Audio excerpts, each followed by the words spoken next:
The electoral drill has begun in Venezuela ahead of the regional elections to be held on November 21st. Iraqis voted in a parliamentary election this Sunday with a low turnout after much of the population lost faith in the so-called democratic system brought in by the US-led invasion of 2003. In Libya, guards shot 6 asylum seekers dead at an overcrowded Tripoli detention facility as thousands attempted to escape. From the headquarters of teleSUR English in Havana, Cuba, this is From the South, I'm Katrina Goss. The electoral drill has begun in Venezuela ahead of the regional elections to be held on November 21st. More than 400 polling stations in more than 300 municipalities have been enabled this Sunday to carry out a simulation vote that will allow the National Electoral Council to evaluate the process and voters to become more familiar with it.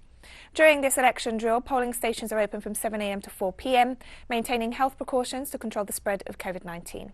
Governors, mayors, state legislators and municipal council members will be elected in the regional elections in November.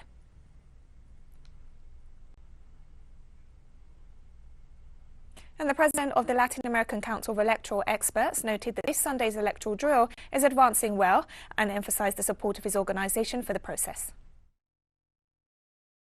The only thing we cannot do is to think that we are the arbitrators or judges of the electoral process of any of our countries. The ones who are judges and who are going to carry out the elections are the Venezuelans themselves. And for that, they have their authorities, in this case, the authorities of the National Electoral Council, who are the ones who carry out the electoral process and who must deliver the results. From the outside, we can only testify what has been done and then issue our criteria and recommendations. We consider that no electoral observation can interfere and say if it is or not the result. Only the National Electoral Council of Venezuela says that in this case. Venezuelan Foreign Minister Felix Plasencia is paying a working visit to Turkey to strengthen bilateral relations. As part of his agenda, the Foreign Minister met with his Turkish counterpart, Mevlut Cavusoglu, with whom he discussed issues of mutual interest. The two officials also signed 3 agreements. The Turkish FM said that as part of the friendly relations between the two nations, Turkey will send a delegation to Venezuela to participate as observers in the upcoming regional elections. He also extended an invitation for Venezuelan President Nicolas Maduro to visit Turkey in the near future. Turkey and Venezuela maintain cooperation in the fields of energy, trade, tourism, education and defence of international law.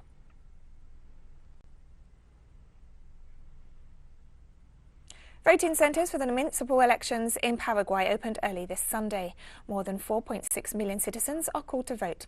28 parties are fielding candidates for the 261 mayors and 2,781 councillors of municipal boards and their respective substitutes. These elections are conducted with the use of electronic machines, while close attention is paid to the control and supervision of political campaign financing. The preliminary results of the municipal elections are expected around 8 p.m. local time.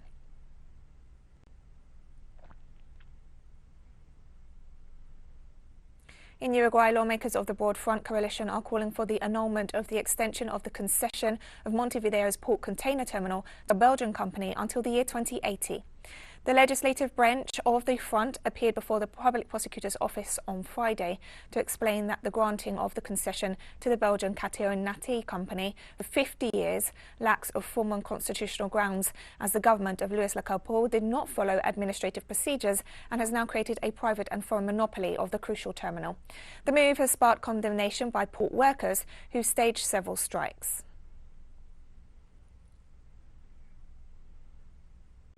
Mexican authorities have discovered over 600 Central American asylum seekers in 6 trailers near the United States border.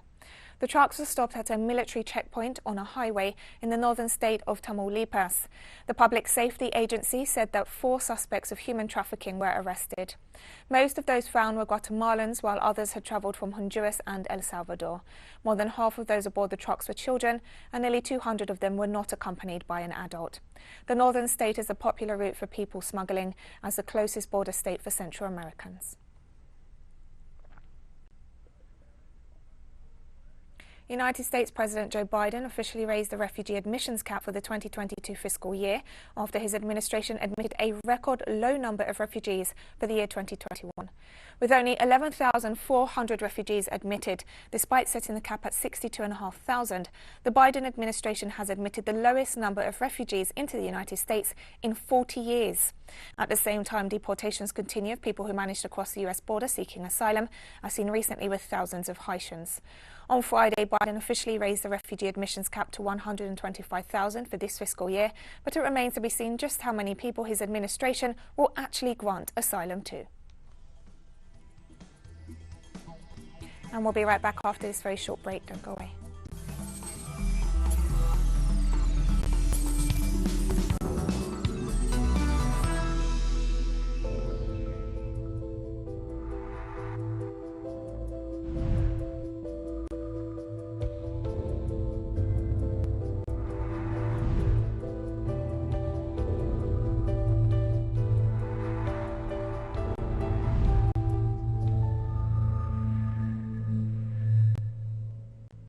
Welcome back to From the South. Brazil has become the second country in the world to record more than 600,000 COVID-19 deaths amid criticism of far-right President Jair Bolsonaro's handling of the pandemic. Bolsonaro has repeatedly played down the threat of the virus, criticised quarantine measures, refused to be vaccinated himself, and defended the use of ineffective treatments. His government was also slow to secure access to coronavirus vaccines, even as COVID overwhelmed hospitals across the country and thousands died. Local governments have loosened restrictions aimed at curbing the virus, and social distancing rules are often disregarded in many places. However, public health experts have warned it is too early to relax measures intended to stop the virus from spreading.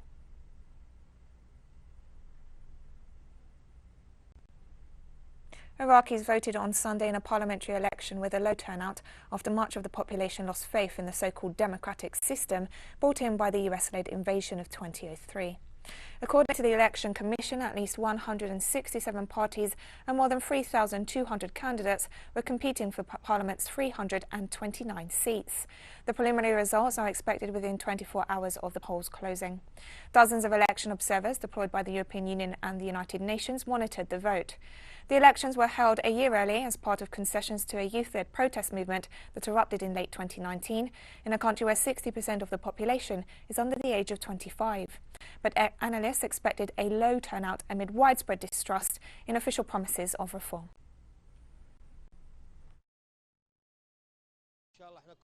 We will all take part in this election. We ask God to give us good fortune. We shouldn't elect an electoral bloc or a political entity, but we should vote for Iraq. We hope that this election will be strict and generate new people, and that the good and security will prevail. In the Czech Republic, the centre-right opposition coalition Together beat Prime Minister Andrej Babiš's ANO party in a surprise parliamentary election result on Saturday. With over 99.9% of the votes counted, the Together alliance, made up of the right-wing Civic Democrats, the centre-right Topo 9 and the centrist Christian Democrats, secured 27.78% of the vote, just ahead of Babiš's ANO party with 27.14%. With the result, the alliance will have a majority in the 200-seat lower house of parliament, with another grouping comprising the anti-establishment Pirate Party and the centrist Mayors and Independents.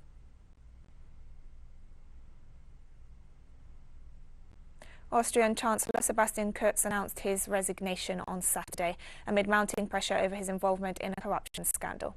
In a statement broadcast on television, Kurz said that the move sought to ensure stability, as it would be irresponsible to leave the country in months of chaos or deadlock over such allegations. It was revealed on Wednesday that a corruption investigation was opened into the Chancellor, who's suspected of having used government funds to secure favourable media treatment. The 35-year-old Conservative leader has claimed the allegations are false and fabricated.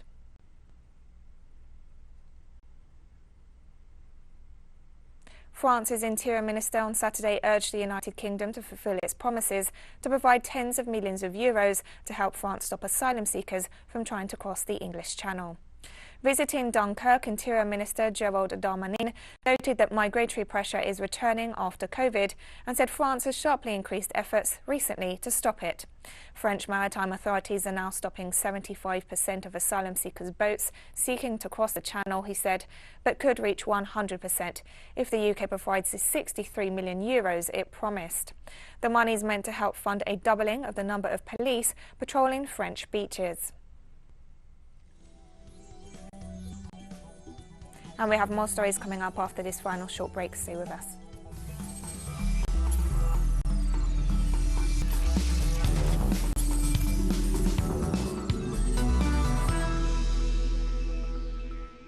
Welcome back to From the South. In Libya, the abuses against people seeking asylum continue. On Friday, guards shot dead 6 people held at an overcrowded Tripoli detention facility as thousands attempted to escape. People who managed to escape the site have gathered outside the headquarters of the United Nations High Commissioner for Refugees in the Libyan capital, demanding to be allowed to leave the country. The Al-Mabani detention centre in Tripoli was at triple its capacity following police raids against residents last week. The International Organisation for Migration reported that the shooting was related to overcrowding and the terrible, very tense situation. There is systematic abuse of asylum seekers attempting to reach Europe, stopped by Libyan authorities and militia groups, fuelled by European Union money given to a country where violence has been normalised after years of instability. Yesterday, refugees fled because they were not provided with food or drinks. The people inside are tired and sick. Migration is not a crime. People came to Libya because they had problems in their country. We are very tired, and we are asking for a helping hand for all Arab and European countries. We are all tired. We are currently on the streets. Even the agency refuses to open the doors for us to leave our children, disabled people, and the elderly with them. The real problem that we wanted here is that when we have come here, we have nothing. First, we are suffering a lot, and the second, we have an issue. Our issue is that we would like to get out from this country. We have not any place to live, and we have not any place to sleep. Lebanon's 2 main power plants were forced to shut down after running out of fuel, plunging the country into darkness on Saturday. The country is grappling with a crippling energy crisis made worse by its dependency on fuel imports. The outage means neighbourhood generators, which already supplement inadequate state power supplies across Lebanon, will face extra demand that they cannot service, threatening the viability of critical services such as healthcare. To help alleviate the crisis, Lebanon has received fuel shipments from Iran via Syria. Iraq has also made a swap deal with the government that has helped Lebanon's state electricity company stay operational for days.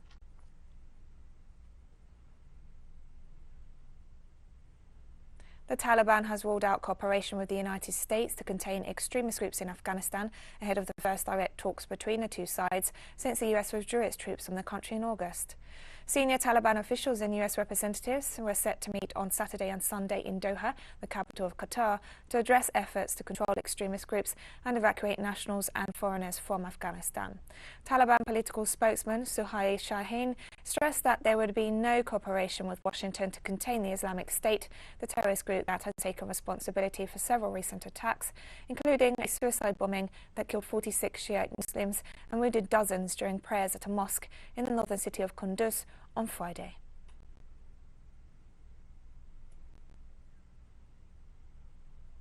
A Colombian nun who was kidnapped more than 4 years ago by Al-Qaeda-linked extremists in Mali has been freed. Gloria Narvaez was kidnapped near Mali's border with Burkina Faso. The conditions of her release have not been revealed. Narvaez met with Mali's interim president, Assimi Goïta, on being released. She said that while she was in captivity for almost 5 years, she maintained good health. Mali has been trying to contain an extremist insurgency since 2012. Rebels were forced from power in Mali's northern cities with the help of the 2013 French-led military operation. However, the insurgents quickly regrouped in the desert and began launching frequent attacks on the Malian army and its allies.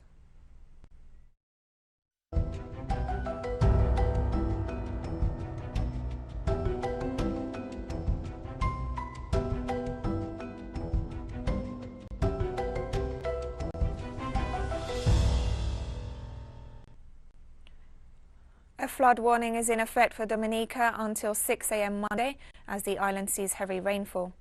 The Dominica Meteorological Service issued the warning on Sunday morning as the sewage system continues to be affected in the island. Videos uploaded to social media have shown the effects caused by more than 11 continuous hours of rain over the country, where streets have been flooded, preventing all kinds of mobility. Rescue personnel are working in the affected areas and authorities are evaluating the damages. A new river of lava poured out of the Cumbre Vieja volcano on the Spanish island of La Palma on Saturday, threatening more buildings. The partial collapse of the volcanic cone overnight gave birth to a new lava stream that started to follow a similar path down the Cumbre Vieja ridge toward the western shore of the island to the Atlantic Ocean. Over 1,000 buildings have already been badly damaged by streams of molten rock. Authorities reported the new lava flow is within the area that was hastily evacuated following the September 19th eruption, when 6,000 residents were forced to flee their homes and farms. Tonight, there has been a breakdown, small demolition of the cone. This has led to the incorporation of a series of slugs into the main lava flow, and it has also produced new lava flows, mainly in the north area of the cone. The lava flow settles over an area that has no stability. That small coastal platform with sediments could move at any time.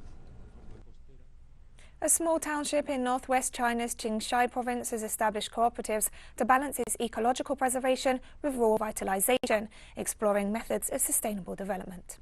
China on Friday issued the country's first white paper on biodiversity, detailing how the world's most biodiverse country has endeavoured to protect its ecosystems in pursuit of harmony between humans and nature. With the help from the provincial government, experts from the Global Environment Institute, a Chinese non-profit non-governmental organisation based in Beijing, travelled to Maosong Township to help solve the funding issues for ecological protection. A cooperative led by a local official was established to take responsibility for the ecological protection work in the area. To fund it, a local handicraft cooperative was set up, providing 10% of its profits to the cooperative for ecological protection. After 2 years of exploration, the handicrafts from the township have made their ways into big cities, and there's no longer a need to worry about funding. To make the ecological preservation work, one of the biggest problems is funding, and the other one is how to effectively mobilize the farmers and herdsmen and have them protect the ecology voluntarily. Our environmental organizations sometimes feel that focusing on economic development is not the right path. Yet, on the contrary, it is the trend at the moment, as it is mentioned in the white paper. We must emphasize the results of environmental protection as well as the development in the process. And we've come to the end of this news brief. Remember, you can find these and many other stories on our website at telesurenglish.net. You can also follow us on social media for all the latest news. We're on Facebook, Twitter, Instagram and Telegram. For TeleSUR English, I'm Katrina Goss. Thank you for watching.